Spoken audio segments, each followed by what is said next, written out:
Bitcoin is busy becoming bank coin or settlement coin or digital gold or whatever. And so people who are interested in that price hype and stuff, they're going to that. But if you ever want to sort of change the narrative again away from Bitcoin Cash, it's going to be very hard to do. It's literally in the name. It's like it's cash, man.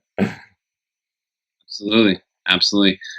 Yeah, and that's what I'm trying to possibly get more in branding, at least on Instagram and in my business. Like I'm really trying to push people towards using this as a currency. Like I pay my graphic artist in it. If I'm like paying for parking for someone, I can usually talk the guy into taking that rather than taking cash. Yeah. And on my website, I'm using BitPay, which isn't quite where I want to be, but in the e-commerce world, I think we're still having to use a custodian. When people come into my shop and buy things, I can use the Bitcoin register, Yeah. but it's actually like making it a real usable thing, and it does work great. And I think I don't know how long, and people do this for a while, how long you can hang out in the BTC camp and just find like why can't they get past 1 megabyte? Like this whole religion around 1 megabyte.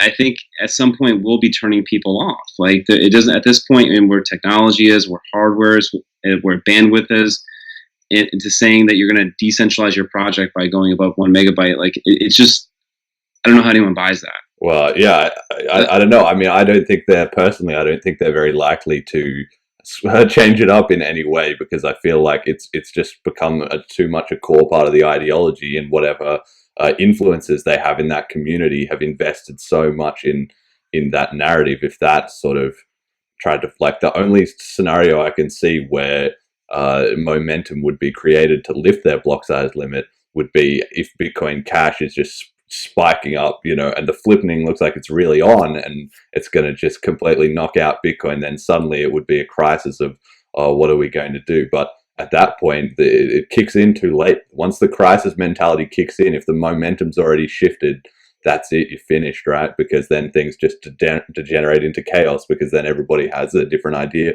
We should do this, we shouldn't do this, da-da-da, and all the time the people who are on the fence, it's going to be easier for them to just switch sides than it is to sort of rally around the core and kind of fight back, right? So that's another reason that I think the whole fork and being in the minority part of the fork was actually a really good thing, because it proved that Bitcoin Cash community is so passionate that they don't care. They will, they will stick with it even against the odds, which was like the original Bitcoin community against, the rest of the world, against fiat currencies. But in the BTC community now, there's going to be so many defectors. The second the winds change, that's going to be it for them.